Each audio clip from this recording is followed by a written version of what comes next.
لقد كان لكم في رسول الله أسوة حسنة لمن كان يرجو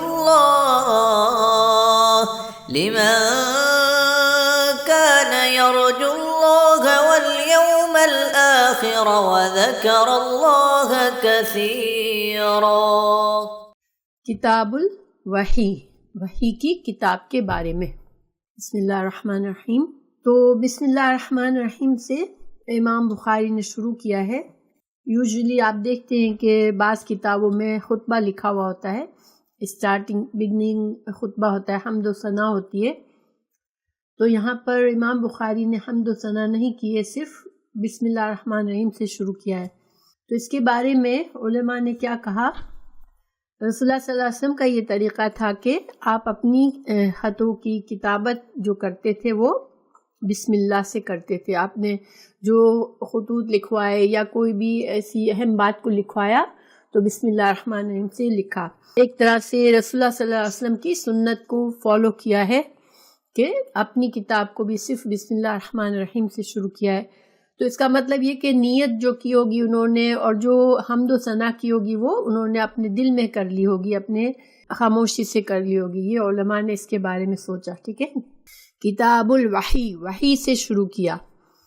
تو وحی کیا ہوتی ہے یہ سمجھ لیتے ہیں ہم پہلے کہ وحی کس کو کہتے ہیں۔ تو وحی کے لفظی معنی ہوتا ہے مخفی طور پر کسی بات کا علم آ جانا، ٹھیک ہے۔ عربی میں وحی جو کہتے ہیں وہ کیا ہوتی ہے کہ کسی بات کا علم مخفی طور پر آ جائے، انسان کے دل میں کوئی بات آ جائے یا کسی اور ذریعے سے مخفی طور پر بات آ جائے، اس کو وحی کہتے ہیں۔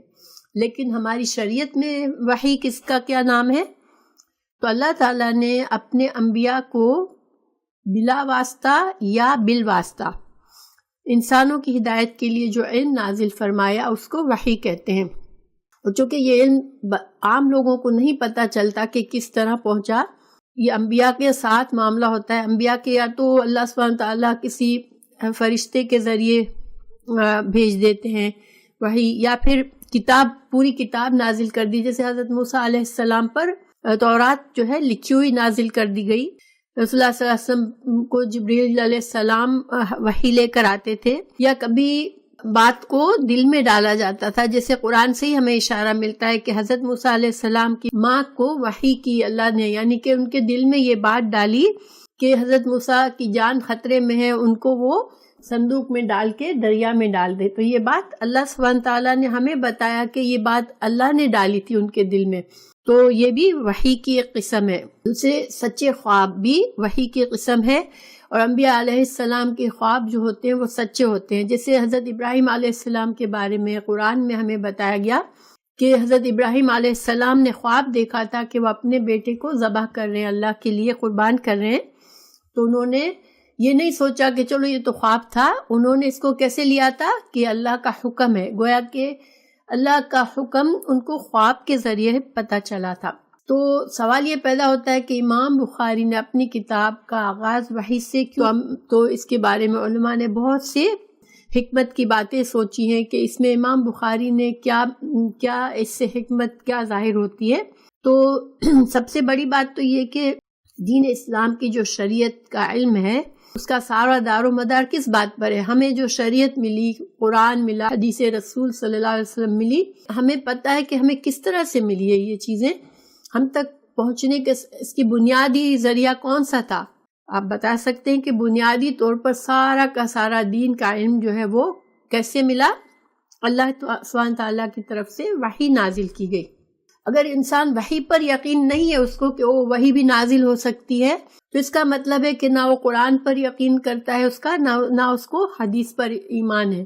کیونکہ جو انسان یہ یقین رکھے گا کہ ہاں اللہ سبحانہ تعالیٰ اپنے بندوں کے لیے وحی نازل فرمانے کا یہ طریقہ ہے، اللہ سبحانہ تعالیٰ نے انبیاء علیہ السلام پر وحی نازل فرمائی، اگر ہمیں یہ ایمان نہیں ہے تو پھر ہمیں، جس کو یہ ایمان نہیں ہے اس کو پھر قرآن اور حدیث کی کسی بات کا ایمان نہیں ہے۔ اس وجہ سے یہ ثابت کرنے کے لیے امام بخاری نے وحی کا آغاز کیا کہ جو نالج، جو علم ہم آگے جانیں گے، جو امام بخاری اپنی کتاب میں درج کریں گے، وہ سارا کا سارا ان کی سورس کیا ہے؟ وحی ہے، ٹھیک ہے. تو اس لیے انہوں نے وحی کو سب سے پہلے وحی کا ذکر فرمایا.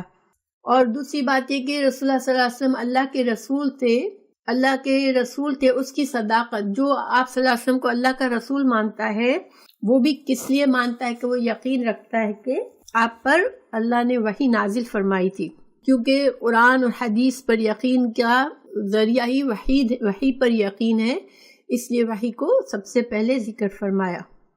امام بخاری نے اپنی کتاب یہاں پر کتاب الوحی سے شروع کیا ہے. تو امام بخاری کی جو صحیح الجامع اور صحیح ہے، اس میں ان کا یہ انداز ہے کہ وہ مختلف ٹاپکس کو کتاب کی صورت میں جمع کر کے ایک ساتھ لکھتے ہیں. جیسے اب وحی کا بیان ہے یہاں پر، پھر ایمان کا آئے گا، پھر عمل کا آئے گا. تو گویا ایک بنیادی ٹاپک کو لے کر اس کی کتاب بنا کر اس سے ریلیٹڈ جو بھی معلومات ہوتی ہے اس کو ایک ساتھ اس کتاب کی ہیڈنگ کے اندر درج کرتے ہیں. پھر اس کتاب میں وہ ابواب بناتے ہیں. ابواب کیا ہے؟ ہیڈنگز ہیں. تو یہ سب ٹائٹلز سمجھ لیں، یہ مین ٹائٹل ہو گیا اور یہ سب ٹائٹلز ہیں. تو سب ٹائٹلز کا کیا فائدہ ہوتا ہے کہ سب ٹائٹل کے ذریعے امام بخاری کسی دینی مسئلے کو ثابت کرتے ہیں اور پھر اس کے نیچے جو حدیثیں بیان کرتے ہیں اس میں دلائل ہوتے ہیں اس ٹاپک کے بارے میں، اس شرعی حکم کے بارے میں. اور باب کے اندر ہی امام بخاری کچھ قرآن کی آیات کا کبھی ذکر کرتے ہیں، کبھی کسی اور حدیث کا ٹکڑا ذکر کرتے ہیں. اور وہ سب کیوں کرتے ہیں؟ وہ یہ شرعی حکم جو بھی اوپر ہوتا ہے اس کے بارے میں وہ دلائل ہوتے ہیں سارے. اور ساتھ ساتھ ان ٹکڑوں کو، ان آیات کو، ان حدیث کے ٹکڑوں کو لکھنے سے ان کا مقصد یہ ہوتا ہے کہ خود امام بخاری کیا سوچ ہے اس کے بارے میں وہ پتہ چلتی ہے ہمیں، ٹھیک ہے. تو یہاں پر امام بخاری نے باب تو وحی کی کتاب کا عنوان دیا ہے، لیکن پہلی جو حدیث ہے اس کا دیکھیں، باب کو دیکھیں کہ باب باندھا ہے کیفا کا مطلب ہوتا ہے کیسے. کانا ہے یا ہوا، بدعو، بدا با دال حمزہ، بدا کا مطلب ہوتا ہے شروع ہونا. کیسے آغاز ہوا؟ الوحی، وحی کا، الا طرف، رسول اللہ کے رسول صلی اللہ علیہ وسلم کی طرف. تو یہ تو باب کی ہیڈنگ ہے. اب دیکھیں نیچے انہوں نے فرمایا وقول اللہ، اور قول اللہ کا. قول اللہ کیا ہے؟ اللہ کا قول. جل ذکرہ، اللہ کی شان یہاں پر عز و جل، اللہ کی صفات، اللہ کی تعریف بیان کی. پھر انا، بے شک ہم نے، یہاں پر اب آیات انہوں نے کوٹ کی ہے، ٹھیک ہے. انا، بے شک، اوحینا، وحی کی ہم نے، الیکا، تیری طرف. جنہوں نے قرآن شریف کے ترجموں کے ساتھ قرآن شریف کے یاد کیا ہے، وہ ترجمے یاد کیے ہیں ان کو یہ الفاظ آسان لگ رہے ہوں گے انشاءاللہ. بے شک ہم نے، انا، بے شک ہم نے، اوحینا، ہم نے وحی کی، الیکا، تیری طرف، کما، جیسا کہ، اوحینا، وحی کی ہم نے، الا، طرف، نوح کی طرف علیہ السلام، والنبیین، اور انبیاء کرام کی طرف، من، سے، بعد ہی ضمیر کہاں جا رہی ہے؟ نوح کی طرف. نوح علیہ السلام پر ہم نے وحی کی، اور نوح کے بعد ہم نے اور بھی انبیاء پر وحی نازل فرمائی. یہ سورہ نساء 163. تو اس کا ترجمہ کیا بنتا ہے کہ بے شک ہم نے آپ پر اسی طرح وحی نازل فرمائی جس طرح کہ ہم نے آپ سے پہلے نوح علیہ السلام پر اور پھر دوسرے انبیاء پر، نوح علیہ السلام کے بعد دوسرے انبیاء پر نازل فرمائی تھی. تو یہ آیت کا ٹکڑا لا کر امام بخاری کیا ہمیں بتانا چاہ رہے ہیں کہ وحی جو ہے کوئی نئی چیز نہیں ہے، کہ آپ صلی اللہ علیہ وسلم کوئی پہلے انسان نہیں تھے جنہوں نے یہ دعویٰ کیا تھا کہ اللہ کی طرف سے مجھ پر وحی آتی ہے. اللہ خود فرما رہا ہے کہ یہ وحی کا سلسلہ اللہ سبحانہ تعالیٰ نے انسانوں کی ہدایت کے لیے شروع سے رکھا ہے. جب سے آدم علیہ السلام کو زمین پر بھیجا، جب سے اللہ نے یہ سلسلہ جاری رکھا ہے. نوح علیہ السلام کو بھی وحی آئی، اور ان کے بعد جتنے انبیاء آئے، جس میں سے خاص جو ہم کو ذکر کیے گئے، حضرت موسیٰ علیہ السلام، حضرت عیسیٰ علیہ السلام، حضرت داؤد علیہ السلام، یعنی سب انبیاء پر بھی اللہ نے اسی طرح وحی نازل فرمائی تھی جو جس طرح آپ پر نازل فرمائی ہے۔ تو یہاں پر مزید وحی کا ثبوت پیش کیا۔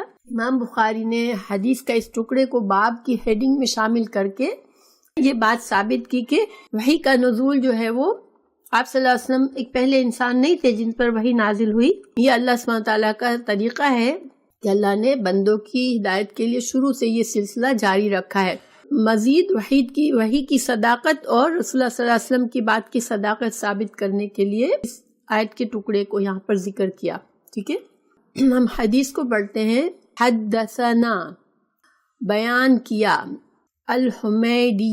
الحمیدی جو ہے کون ہے؟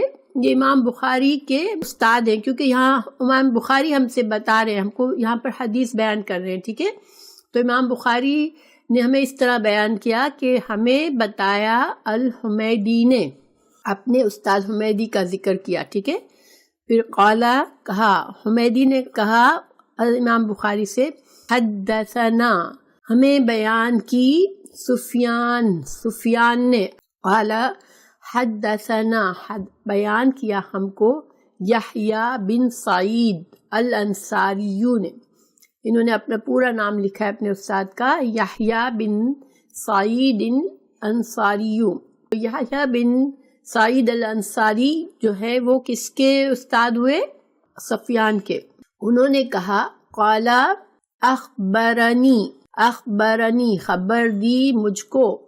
دیکھیں یہاں پر تھا حدثنا، یہاں بھی تھا حدثنا، یہاں پر ہے اخبرنی محمد بن ابراہیم التیمی۔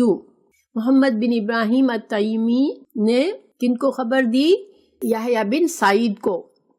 تو یہ جو حدثنا، اخبرنا اور ابھی آگے اور آئیں گے، یہ سارے ایک انداز ہے حدیث بیان کرنے کا، یہ ٹرمز ہے ساری۔ ٹھیک ہے، کہ کس طرح سے راوی اپنی حدیث کو بیان کرتا ہے، اور اس میں اشارے ہوتے ہیں کہ راوی نے کس طریقے سے سیکھا تھا، یہ میں آگے بتاؤں گی انشاءاللہ بھی۔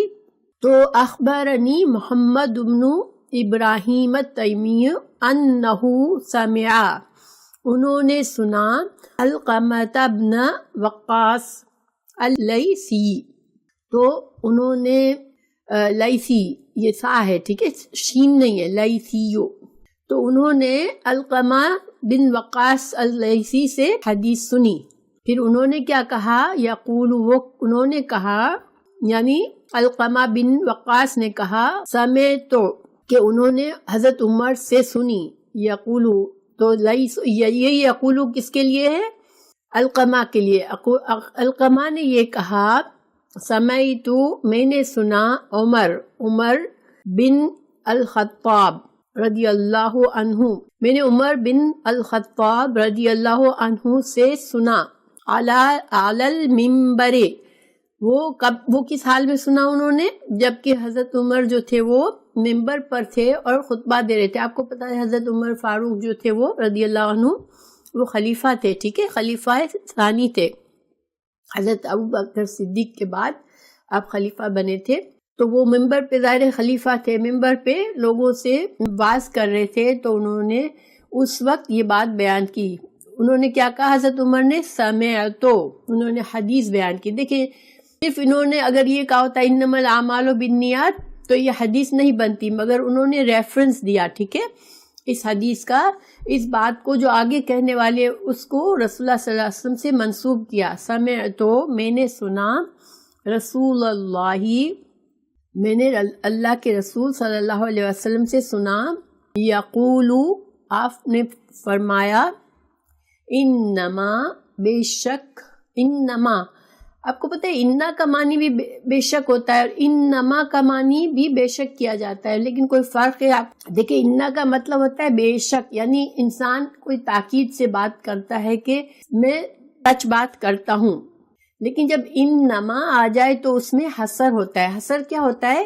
کہ جو آگے بات آنے والی ہے بس معاملہ ایسے ہی ہے، ٹھیک ہے، اس کے علاوہ کوئی بات نہیں ہے، بس جو بات میں بیان کر رہا ہوں حقیقت اسی کے مطابق ہے، اس میں زور بھی ہے اور اس میں جیسے زیادہ باقی چیزیں نکال دی گئی، جو سچ ہے بس یہ ہے، ٹھیک ہے، اس کے علاوہ کوئی بات اس معاملے میں اس کے علاوہ کوئی اور بات نہیں ہے.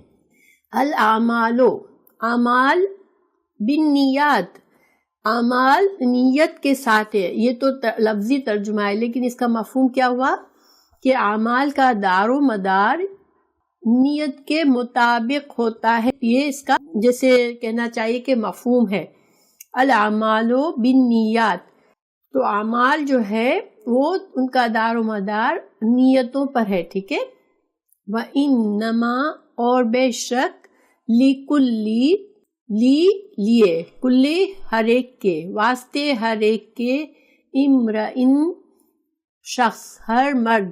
امرئ کا مطلب ہوتا ہے مرد. ٹھیک ہے. لیکن ہر شخص بھی ہم کہہ سکتے ہیں، ہر انسان، کیونکہ عربی کا قاعدہ ہے کہ جب کوئی کام میں صرف مذکر کا صیغہ لے کر ایسا کوئی بات بتائی جاتی ہے جس کا زیادہ لوگوں کو واضح کرنا ہوتا ہے، تو وہ اگر صرف مذکر کا صیغہ آئے اور مؤنث کو صیغے کو نہیں لائے تو مطلب اس میں مؤنث شامل ہوتی ہے. اس لیے قرآن میں اللہ سبحانہ تعالیٰ نے سارے احکامات دیے، اس میں بہت سو میں مذکر کا صیغہ آیا ہے، تو اس کا یہ مطلب نہیں ہے کہ صرف وہ سارے حصے مردوں کے لیے.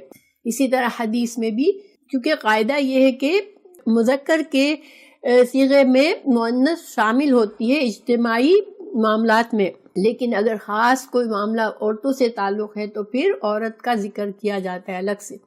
تو انما، تو بے شک، لکل امرئن، تو ہر شخص کے لیے، ماں، جو، نوا نیت سے ہے.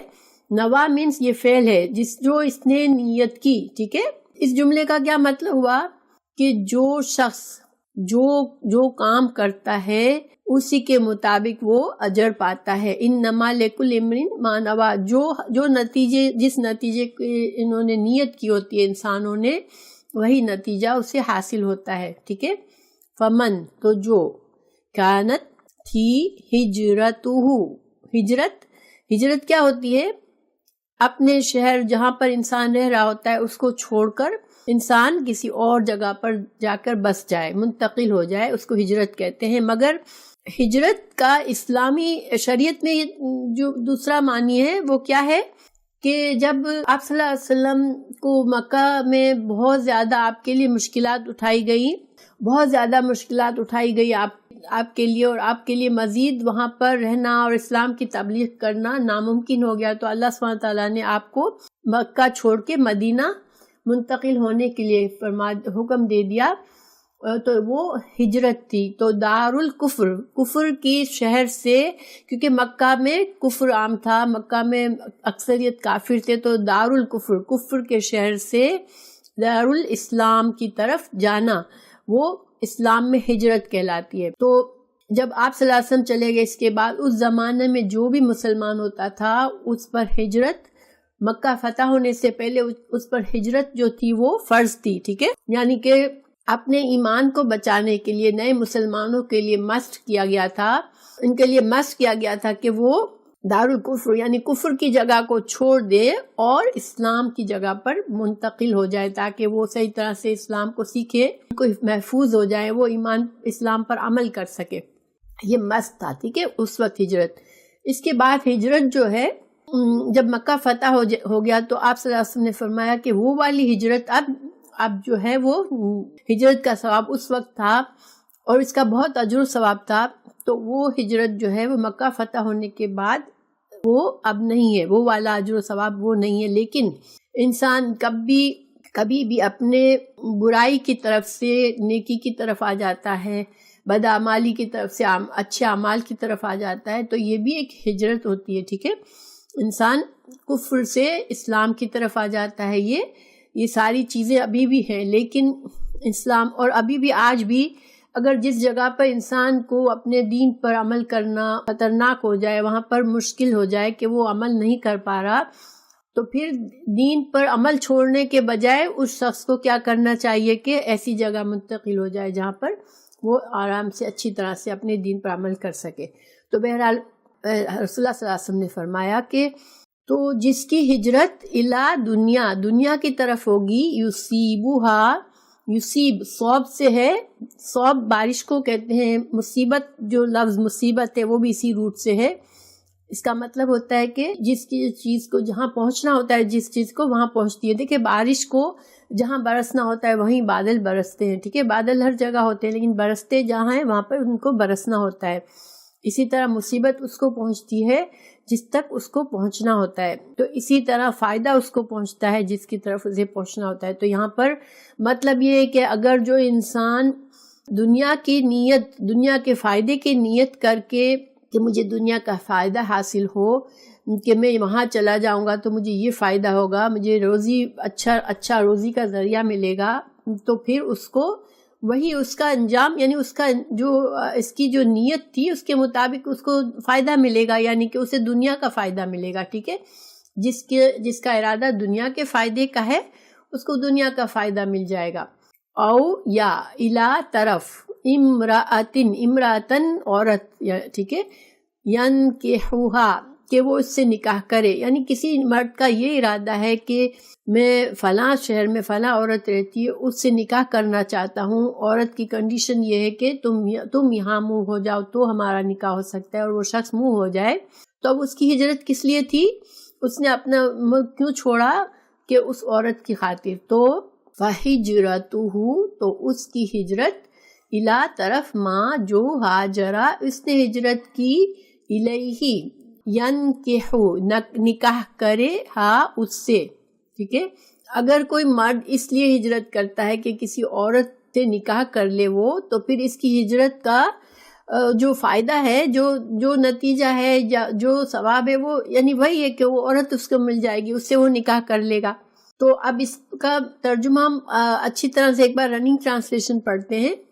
تو رننگ ٹرانسلیشن یہ ہے, حضرت عمر بن خطاب رضی اللہ عنہ کی زبان سے سنا, وہ فرما رہے تھے کہ میں نے جناب رسول اللہ صلی اللہ علیہ وسلم سے سنا, آپ صلی اللہ علیہ وسلم فرما رہے تھے کہ تمام اعمال کا دار و مدار نیت پر ہے, اور ہر عمل کا نتیجہ ہر انسان کو اس کی نیت کے مطابق ہی ملے گا. جس کی ہجرت ترک کے وطن دولت دنیا حاصل کرنے کے لیے ہو یا کسی عورت سے شادی کی غرض سے ہو, بس اس کی ہجرت انہی چیزوں کے لیے ہوگی. یعنی اس کو ہجرت کا وہ جو ثواب نہیں ملے گا جو کہ دوسرے مسلمانوں کو مل رہا تھا, وہ اس آدمی کو وہی ملے گا جس وجہ سے اس نے ہجرت کی. سو اس کی ہجرت انہی چیزوں کے لیے ہوگی جن کے حاصل کرنے کی نیت سے اس نے ہجرت کی, ٹھیک ہے. اب یہ حدیث دیکھیے, جس طرح قرآن کی آیت کا شان نزول ہوتا ہے, اسی طرح بعض حدیثوں میں شان ورود بیان کیا جاتا ہے, ٹھیک ہے, کہ یہ حدیث وارد کیوں ہوئی, اس کو شان ورود کہتے ہیں. تو اس حدیث کا شان ورود کیا ہے کہ رسول اللہ صلی اللہ علیہ وسلم جب مدینہ میں تھے, جس وقت ہجرت فرض تھی, تو اس زمانے میں ایک شخص نے ایک عورت جو مدینہ میں تھی, ام القیس نامی عورت تھی, اس کو اس نے نکاح کا پیغام بھیجا. خود جو تھے وہ مدینہ میں نہیں تھے, تو اس عورت نے نکاح کی رضامندی کی شرط یہ لگائی کہ تم ہجرت کر کے مدینہ آ جاؤ تو میں تم سے نکاح کروں گی, ٹھیک ہے. اس شخص نے ہجرت کی, مدینہ آ گیا, اس نے شادی کر لی. اب اس شخص کو صحابہ کرام میں وہ مشہور ہو گئے کہ یہ مہاجر ام القیس ہے, کیونکہ وہاں پر مہاجر تھے, وہ دین کی خاطر مہاجر کی ہجرت کرنے والے بہت سارے تھے, اور یہ ان کی ہجرت جو تھی وہ ان کی نکاح کے لیے تھی, تو ان کو مہاجر ام القیس کہتے تھے. اور رسول اللہ صلی اللہ علیہ وسلم نے اس واقعے کے سے متاثر ہو کر یہ حدیث بیان فرمائی تھی. تو یہ اس کا شان ورود ہے اس حدیث کا. اب ہم تھوڑا سا غور و فکر کرتے ہیں. دیکھیں یہ حدیث تو وحی کے باب میں ہے, ٹھیک ہے, وحی کے بارے میں باب باندھا تھا, وحی کی کتاب میں ہے, لیکن اس میں وحی کا تو کوئی ذکر ہی نہیں ہے. تو اس میں تو کس چیز کا ذکر ہے, اس حدیث میں نیت کا ذکر ہے. تو پھر یہ کیا مطلب ہوا, امام بخاری یہاں پر نیت والی حدیث لائے ہیں, تو یہ تو باب سے میچ نہیں ہو رہی ہے نا, باب کچھ ہو رہے حدیث کچھ ہو رہے. تو اس کا مقصد کیا ہے, دیکھیں اس کے بارے میں بہت سی باتیں علماء نے اس پر بہت غور و فکر کر کے بہت سی باتیں بتائی ہیں, کہ چونکہ امام بخاری کا یہ یقین ہے کہ ہر کام کا جو اجر و ثواب ہوتا ہے, وہ نتیجہ ہوتا ہے, وہ نیت کے مطابق ہوتا ہے, ٹھیک ہے. یہی اسلام کا بہت بڑا اصول ہے, ٹھیک ہے. یہ جو حدیث میں بات بتائی گئی, یہ اسلام کا بہت بڑا اصول ہے کہ انسان کے تمام اعمال کا دار و مدار نیت پر ہوتا ہے۔ یہ امام بخاری ثابت کریں گے انشاءاللہ، میں مزید بات کروں گی اس پر۔ تو چونکہ نیت جو ہے وہ بہت اہم چیز ہے، اور نیت کی وجہ سے انسان حاصل کرتا ہے کوئی بھی نیک کام کا اجر و ثواب۔ جتنی زیادہ خالص نیت اتنا اجر و ثواب۔ اب ہم نے قرآن میں بھی بتایا گیا کہ بعض صدقات کا 10 گنا فائدہ ہوگا، بعض کا اجر و ثواب 700 گنا تک پہنچ جائے گا، اور بعض صدقات کا اجر و ثواب 700 گنا سے بھی زیادہ ہو جائے گا۔ تو یہ فرق کیوں ہے؟ انسان کی نیت کے اخلاص پر، اور کن حالات میں انسان نے یہ کام کیا۔ تو اس وجہ سے ہماری تمام دین کے امور، جتنے بھی ہم کام کرتے ہیں، ہماری زندگی کے ایک مسلمان جو بھی کام کرتا ہے اس کے نتائج اور اجر و ثواب اللہ سبحانہ تعالیٰ کے نزدیک کس لحاظ سے ہیں؟ اس انسان کی نیت کے لحاظ سے۔ تو چونکہ یہاں پر امام بخاری کتاب کا آغاز فرما رہے ہیں، آغاز کر رہے ہیں، تو یہاں پر ایک تو امام بخاری نے اپنی نیت کا اظہار کیا، اپنی نیت کو خالص کیا کہ میں یہ جو مشقت میں کروں گا، اس کتاب کو 16 سال لگائے تھے انہوں نے اس کتاب کو لکھنے میں، تو یہ سارا کام میں صرف اور صرف اللہ کی رضا کے لیے کروں گا، اور محنت کر کے صحیح سے صحیح ترین احادیث کو لکھوں گا تاکہ اللہ سبحانہ تعالیٰ مجھ سے راضی ہو۔ ٹھیک ہے، ایک تو یہ۔ دوسرا، جو ہم پڑھنے لکھنے والے ہیں، جو حدیث کو بعد میں اس کتاب کو پڑھیں گے، لکھیں گے، تو ہم بھی اپنی نیت کا جائزہ لے لیں اس کام کے شروع کرتے وقت۔ ٹھیک ہے، کیونکہ اب ہم ایک نیک کام کرنا شروع کر رہے ہیں، تو اس نیک کام میں انشاءاللہ ہماری نیت کا بہت اس میں دخل ہوگا۔ انسان جس نیت سے جو کام کرتا ہے وہ حاصل ہوتا ہے۔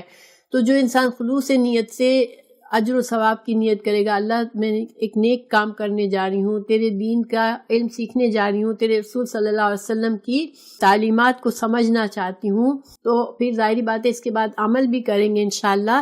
تو یہ ایک بہت بڑا نیک کام کی آغاز ہے، تو ہم بھی اپنی نیت کو چیک کر لیں۔ ٹھیک ہے، پڑھنے والا، اس لیے نیت کی حدیث پہلے آ گئی۔ ہم سب انشاءاللہ اس نیت سے ہی کرتے ہیں کہ اللہ سبحانہ تعالیٰ ہم سے راضی ہو، اور اللہ تعالیٰ ہمیں اس علم کا پورا فائدہ عطا کرے، دنیا میں بھی اور آخرت میں انشاءاللہ، آمین۔ تو اب تیسری بات، امام بخاری نے یہاں پر جو چیز کا اشارہ کیا ہے جو کہ بہت اہم ہے، اس پر علماء نے یہ کہا کہ رسول اللہ صلی اللہ علیہ وسلم جن حالات میں دنیا میں پیدا ہوئے، دنیا میں آئے، وہ بہت ہی گمراہی اور شرک کے اندھیرے اور گناہوں، جہالت، شرک، سب یہ اندھیرے پھیلے ہوئے تھے۔ ٹھیک ہے، حضرت ابراہیم علیہ السلام کے اولاد میں سے تھے وہ لوگ، مکہ والے، لیکن وہ دین ابراہیمی کو بالکل ہی بگاڑ کے رکھ دیا تھا، ہر طرف اندھیرا تھا، ہر طرف گمراہی تھی۔ کچھ لوگوں کو پتا تھا، ایسے حالات میں بھی کچھ لوگوں کو پتا تھا کہ اللہ ایک ہے، توحید کا پتا تھا۔ آپ صلی اللہ علیہ وسلم نے اس اندھیرے وقت میں، اس جہالت کے دور میں بھی آپ صلی اللہ علیہ وسلم کو بہت یہ چیزیں دکھ دیتی تھی کہ یہ شرک جو ہے یہ صحیح نہیں ہے، جو طریقے، جو گناہ کی زندگی لوگ گزار رہے ہیں یہ صحیح نہیں ہے، اور آپ چاہتے تھے کہیں سے مجھے ہدایت ملے، کہیں سے مجھے صحیح گائیڈنس ملے، کیونکہ دین ابراہیمی کی تو صحیح تعلیمات باقی ہی نہیں تھی۔ تو آپ کے دل میں ایک طلب تھی کہ آپ سچ جاننا چاہتے تھے کہ یہ جو کچھ ہے یہ مجھے صحیح نہیں لگ رہا، یہ سچ نہیں لگ رہا، تو سچ کیا ہے؟ اور جیسے کہ ہم سب جانتے ہیں کہ آپ صلی اللہ علیہ وسلم کہاں جاتے تھے؟ تنہائی میں غور و فکر کرنے کے لیے، عبادت کرنے کے لیے، جب نبوت سے پہلے کہاں جایا کرتے تھے؟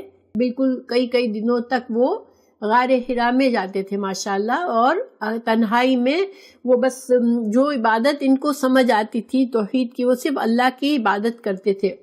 یعنی ان کے دل میں جو تڑپ تھی، ان کی جو نیت تھی کہ کہیں سے ان کو ہدایت مل جائے، صحیح راستہ مل جائے، تو اللہ سبحانہ تعالیٰ نے ان کی نیت کا یہ پھل دیا کہ ان کو رسالت کی صورت میں ان کو نبی بنایا، ان پر وحی نازل فرما کر اللہ نے اپنے صحیح توحید کا علم ان کو عطا فرمایا، اور نبوت کا منصب پہ انہیں قائم کیا کہ وہ لوگوں کی بھی رہنمائی کرے۔ تو یہ اس نیت سے آغاز کرنے سے یہ سارے فائدے علماء نے اس کو بیان کیے ہیں۔ اس کے علاوہ بھی بہت سے ہیں۔ اب دیکھیں اس حدیث کی کیا خصوصیات ہے۔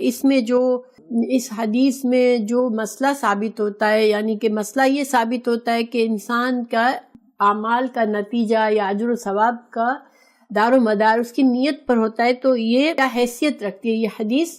تو دیکھیں یہ حدیث جو ہے یہ ان احادیث میں اس کا شمار ہوتا ہے کہ جس پر اسلام کے احکامات کا دار و مدار ہے، یعنی کہ بہت اہم یہ جو حدیث جو مسئلہ ہے یہ بہت اہم سمجھا جاتا ہے، کیونکہ اسلام کا دار و مدار بہت سے علماء نے یہ کہا، امام شافعی، امام احمد بن حنبل، ان لوگوں نے کیا کہا کہ اس حدیث کو علم دین کا تہائی یا نصف حصہ قرار دیا، یعنی جس انسان کو صحیح طرح سے یہ حدیث سمجھ آئی گویا کہ اس کے پاس دین کا تہائی یا دین کا نصف حصہ آ گیا۔ کیونکہ جب انسان پورا یقین اس کو ہوگا کہ میرے ہر کام کی نیت کے لحاظ سے مجھے اجر ثواب ملے گا، تو وہ کیا کرے گا کہ ہر کام میں اللہ کی رضا کی نیت خالص کرے گا اپنے دل میں، ٹھیک ہے۔ جیسے اس کے بارے میں کہا جاتا ہے کہ بہت سے کام ہوتے ہیں جو ہم فرض ہوتے ہیں ہمارے دین میں، بہت سے کام ایسے ہوتے ہیں جو سنت کا حیثیت رکھتے ہیں، یعنی مستحب ہیں، اگر ان کو ہم کرتے ہیں تو ہم کو فائدہ ہوتا ہے، اجر و ثواب ملتا ہے، نہیں کرتے تو ہماری پکڑ کے چانسز کم ہیں، یعنی ہر وقت انسان مستحب کاموں کو چھوڑ دے تو یہ اس میں خطرہ ہوتا ہے کہ پکڑا جائے گا۔ پھر کچھ کام ایسے ہوتے ہیں مباح ہوتے ہیں، یعنی ان کو جائز ہے کرنا مگر ہم پر ضروری نہیں ہے ان کو کرنا، بس یہ کہ یہ کام کیا جا سکتا ہے۔ تو یہ سارے جو فرض ہیں، مستحب ہیں، جو مباح کام ہیں، اگر انسان کو اس حدیث کی سمجھ آ گئی صحیح تو وہ کیا کرے گا کہ اپنی نیت جو ہے ہر کام سے پہلے اپنے دل کو چیک کرے گا کہ میں یہ کام کیوں کر رہا ہوں، ٹھیک ہے۔ با مقصد انسان ہوگا، وہ ہر اپنا وقت ضائع کرنے کے بجائے جب بھی کوئی کام کا ارادہ کرے گا، چاہے وہ دنیا سے تعلق ہو، چاہے وہ دین سے عبادات سے تعلق ہو، مگر وہ کیا کرے گا کہ اپنی نیت کو فور شیور چیک کرے گا۔ دیکھیں بعض اوقات ہم بھاگتے ہوئے آتے ہیں نماز کے لیے، مصروفیت کو چھوڑ کر بھاگ کر ہم نماز کے لیے کھڑے ہو گئے تو بہت دیر تک تو ہمیں پتہ ہی نہیں ہوتا ہم کیا بول رہے ہیں، ہم پڑھتے چلے جاتے ہیں، پھر ہوش آتا ہے وہ ہم نماز پڑھ رہے ہیں، ٹھیک ہے۔ لیکن اگر ہمیں پتہ ہوگا کہ ہمارا اجر و ثواب ہماری نیت پر ڈیپینڈ کرتا ہے، اور ہر کام سے پہلے نیت کی جاتی ہے، اور نیت دل میں کی جاتی ہے، دل کا ارادہ، تو پھر ہم کیا کریں گے، ہر کام سے پہلے ایک سیکنڈ کے لیے رکیں گے اور دل میں ہم سوچیں گے کہ ہم یہ کیوں کام کر رہے ہیں، ٹھیک ہے۔ اگر ہم نماز پڑھ رہے ہیں تو ہم سوچیں گے کہ اللہ مجھ سے راضی ہو، اللہ مجھے میری نماز کو قبول کرے، میں فرض ادا کر رہی ہوں۔ اگر مثال کے طور پر امام بخاری نے ہی دوسری جگہ جب اس حدیث کو لائے ہیں تو یہ مسئلہ ثابت کیا ہے کہ ایون دنیا کے کام، جیسے مثال کے طور پر ایک شوہر اپنی بیوی بچوں کے لیے ان کی ضروریات مہیا کرتا ہے، تو یہ تو ضرورت ہے نا دنیا کی۔ اب ایک فیملی ہے اور شوہر کمانے والا ہے تو وہ آتا ہے گھر میں اور اپنے بچوں کی اور بیوی کی ضروریات پوری کرتا ہے۔ اگر وہ انسان ہر روز یہ سوچے، اپنے دل میں یہ ارادہ کرے کہ میں یہ کام، ہر کام بچوں کے لیے، بیوی کے لیے کرے، ان کی غذا پرووائڈ کرے، اگر سوچے کہ مجھے اللہ تعالیٰ اجر و ثواب دے گا کیونکہ میں اللہ کا حکم پورا کر رہا ہوں کہ مجھے میری فیملی کا خیال رکھنا ہے، مجھ پر ذمہ داری ہے، یہ سوچ کے کرے گا تو اس کو اجر و ثواب ملے گا اس کا۔ خیر مرد کے لیے ثواب تو ہے اس کے، چونکہ وہ بھی اللہ کا حکم ہے،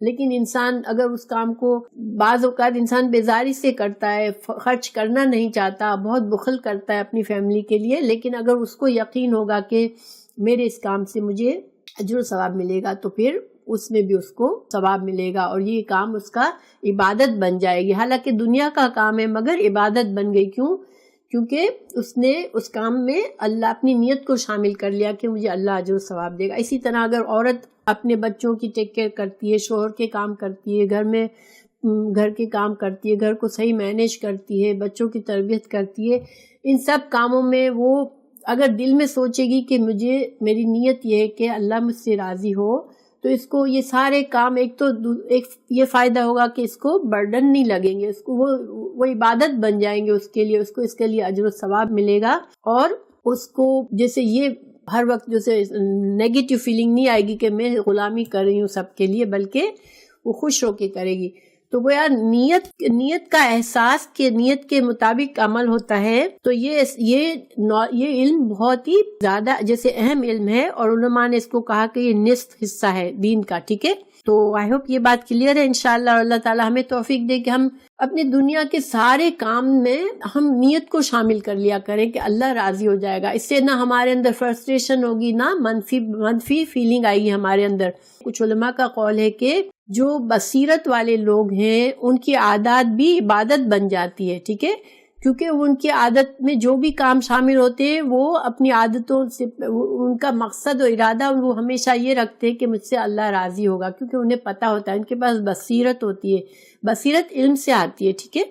جو انسان غافل ہے، جس کو اس کا خیال اللہ کی طرف ہے ہی نہیں، تو وہ چاہے کتنے بھی بڑے عبادت کے کام کرے، نماز بھی آ کر ساری دنیا کے جملوں سے اٹھ کر چلو اب نماز پڑھنا ہے، 5 وقت آ کے چپ چاپ آ کے نماز پڑھتا ہے، نماز میں کوئی فوکس نہیں ہے، تو وہ ایک عادت بن گئی، وہ 5 وقت جو اٹھ کے پڑھتا ہے وہ ایک عادتاً پڑھ رہا ہے، اس کی وہ عبادت کے درجے پہ وہ درجہ نہیں حاصل کرتی اس کی عبادت۔ تو علماء نے کہا کہ غافل کی عبادت بھی عادت ہوتی ہے اور ایک بصیرت والے انسان کی عادت بھی عبادت ہوتی ہے۔ تو آئی ہوپ یہ بات آپ لوگوں کو سمجھ آئی انشاءاللہ۔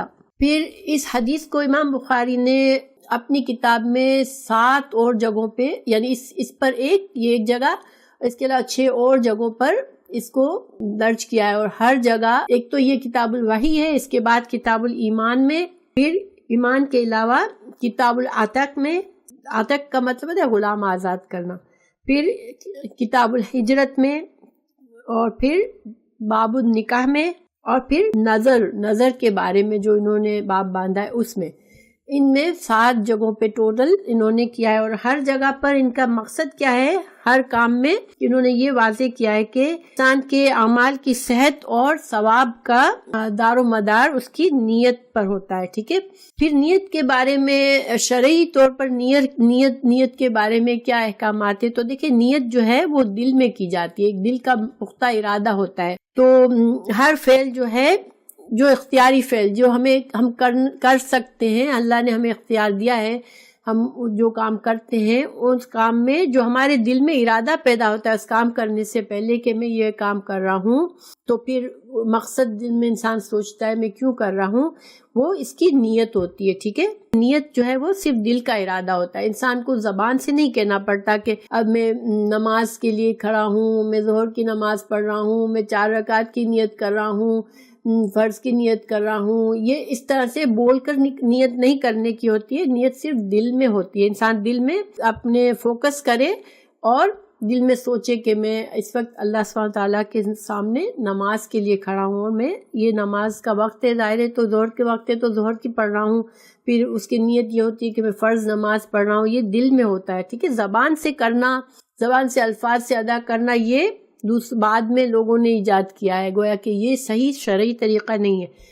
شرعی طریقہ جو ہے نیت کا وہ دل میں ارادہ کرنا ہے خاموشی کے ساتھ۔ نتیجہ کیا نکلا اس کا، خلاصہ ان سب کا کہ بندہ چاہے عبادت کا کام کرے، یعنی فرض نفل عبادات یا مستحب کام کرے، دنیا کے ضرورت کے کام کرے، کوئی بھی کام کرے، معاملات کرے، اگر وہ اپنی نیت کو اللہ کی طرف کر لے کہ مجھے اللہ ان کاموں پہ ضرور اجر و ثواب دے گا، تو انشاءاللہ اس کو اس کی نیت کے مطابق ہر کام اس کا عبادت بن جائے گا۔ دیکھیں نکاح کرنا بھی ایک دنیا کا کام ہے، لیکن نکاح بھی انسان یہ سوچ کر کرے کہ نکاح سے میں برے کاموں سے بچ جاؤں گا اور میں ایک شریفانہ زندگی شروع کروں گا اور میری اولاد ہوگی جس سے ایک نسل چلے گی، تو یہ سارے اچھے کام ہیں۔ اگر انسان یہ نیت کر کے کرے بجائے اس کے کہ بس مجھے یہ لڑکی پسند ہے، اس کے ساتھ میں زندگی گزارنا چاہتا ہوں، اس کے بجائے انسان یہ نیت کرے گا، وہ ضرور وہ اپنی پسند کا بھی اس کو